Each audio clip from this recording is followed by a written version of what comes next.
Hello అందరికీ Janmashtami శుభాకాంక్షలండి. So నేనైతే మా ఇంట్లో చిన్ని కృష్ణుడికైతే కన్నయ్యకైతే ఇట్లా వెన్న రెడీ చేసుకుంటున్నాను. వెన్న ఏ విధంగా రెడీ చేసుకోవాలో నేనైతే సింపుల్గా చెప్తాను.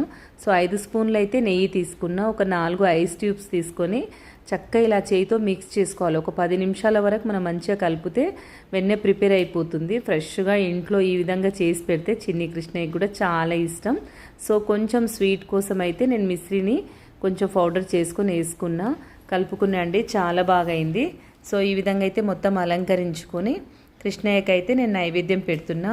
ఈ కృష్ణయ్య అయితే నా పెళ్ళికి ఒక గిఫ్ట్ ఇచ్చారండి, మాకు తెలిసిన వాళ్ళు, మా ఫ్యామిలీ ఫ్రెండ్స్. సో నేను ప్రతి ఇయర్ ఈ 10 ఇయర్స్ నుంచి కూడా ఆ కృష్ణుడిని పెట్టుకొని ఇలా నేనైతే కొంచెం కింద రైస్ పెట్టేసి కొంచెం అక్షంతలు పసుపు వేసేసి, పసుపు కుంకుమ అక్షంతలు వేసి కృష్ణయ్యని కూర్చోబెట్టి ముందైతే నైవేద్యం పెట్టాను. ఇంకా నా దిక్కు కృష్ణయ్య ఇలా చూస్తుండు. సో కొంచెం కృష్ణయ్య మూతికి కూడా అంటించిన, తినయ్య కృష్ణయ్య అనేసి నేనైతే సమర్పించుకున్న నైవేద్యానికి. సో మొత్తానికైతే మా ఇంట్లో పూజ అయితే చాలా చక్కగా అయింది.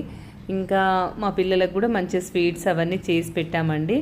ఇంకా ఈ విధంగా పూజ మొత్తం చేసుకున్న తర్వాత అన్ని దేవునికి కావాల్సినవి అయితే నేను గ్లాసు కొంచెం సిల్వర్ కోటింగ్తో వచ్చిన గ్లాస్ని తీసుకున్నా నైవేద్యానికి వాటర్ పెట్టడానికి. సో ఈ విధంగా అయితే నేను కొంచెము చాలా బాగా అయిందండి. So once again happy Janmashtami. Bye.